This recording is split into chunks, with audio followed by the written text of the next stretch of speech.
Bismillahirrahmanirrahim. Assalamualaikum warahmatullahi wabarakatuh. Alhamdulillahirabbil alamin. Bersyukur kita kepada Allah. Bapak Ibu yang dimuliakan Allah, mudah-mudahan pertemuan kita senantiasa diridai oleh Allah Subhanahu wa taala. Waktu duha ini menjelang siang, kita kehadiran bapak-bapak, khususnya dari Ketua DPC SAS Pekanbaru, Ketua Korwil 2 Riau dan Kepri SAS, kemudian Ketua Masjid Gunung Merah SAS Pekanbaru, dan manajer PDA Travel, kemudian Bapak Ibu yang lainnya. Alhamdulillah kita masih dalam tetap semangat berdakwah, menyampaikan, menegakkan kalimat la ilaha illallah. Bapak Ibu yang dimuliakan Allah Subhanahu wa taala, mengapa kita perlu menumbuhkan rasa dakwah di dalam jiwa kita? Seperti kajian-kajian yang sering kita bahas pada sebelumnya, bahwa tidak ada arti yang kita kerjakan apabila jauh dari agama. Contoh yang sangat sederhana, kita memiliki harta yang banyak, tapi kita tidak paham dengan agama. Sehingga apa yang terjadi? Sehingga yang terjadi adalah pengelolaan harta tidak baik dan tidak sempurna. Makanya perlu pendekatan kepada agama.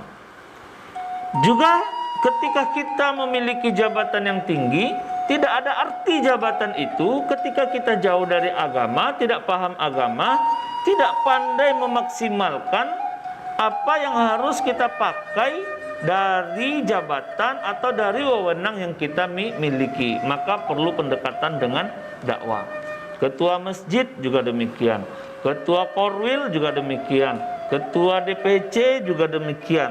Maka Bapak Ibu yang dimuliakan Allah, perlu kita kuatkan dakwah ini yang masa pandemi COVID-19 ini. Seolah-olah dakwah akan berhenti, seolah-olah pengajian akan selesai. Tidak, Bapak Ibu. Ternyata justru ketika pandemi ini justru semakin kuat dakwah kita ini. Ini harus terus disampaikan, nasihat-nasihat harus terus berjalan, baik melalui media sosial, baik melalui YouTube, baik melalui aplikasi Zoom, ataupun melalui rekaman-rekaman singkat, menunjukkan bahwa dimanapun kita berada, bagaimanapun keadaan kita, terus menegakkan kalimat la ilaha illallah. Ini akan mengukur iman kita, Bapak Ibu yang dimuliakan Allah. Al-iman yazidu wa yanqus. Iman kita itu kadang dia naik, kadang dia turun gitu. Nah, seringnya tuh naik iman kita ini karena kita dekat dengan orang-orang saleh.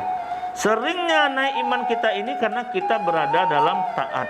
Turunnya iman kita ini karena kita bermaksiat atau sudah tidak lama mendengarkan kajian-kajian atau siraman-siraman rohani. Yazidu bitta'ah wa yanqus bil maksiyah. Naiknya iman karena taat, turunnya iman karena maksiat. Oleh sebab itu Bapak Ibu yang dimuliakan Allah, di mana saja kita berada, tetap terus kuat berdakwah. Mudah-mudahan dengan berdakwah ini kita menguatkan pundi-pundi keimanan kita. Mencas selalu, ibarat HP, apabila kita digunakan selalu dan tidak kita cas, tidak ada chargernya, maka dia akan low bat, lemah dia. Begitulah perumpamaan sederhana iman kita. Tidak mendengarkan nasihat, tidak membaca Al-Quran, tidak merenungi, tidak tafakur, maka dia akan lemah. Apalagi saat ini kita banyak di rumah. Kondisi sekarang tidak seperti biasanya. Biasanya kita ke masjid, biasanya buka bersama, bertemu dengan sanak famili, kemudian mengadakan reuni dan segala macamnya. Sekarang semuanya di rumah, dan kalaupun ada reuni harus melalui aplikasi-aplikasi, apakah meeting room dan segala macamnya. Oleh sebab itu Bapak Ibu yang dimuliakan Allah, tetap kuat dalam berdakwah, hadapi masa-masa sulit ini dengan baik, dan mudah-mudahan kita bisa keluar sebagai pemenang karena kita berada dalam bulan puasa, pemenang menjadi hamba-hamba Allah yang bertakwa. La'allakum tattaqun. Demikian Bapak Ibu.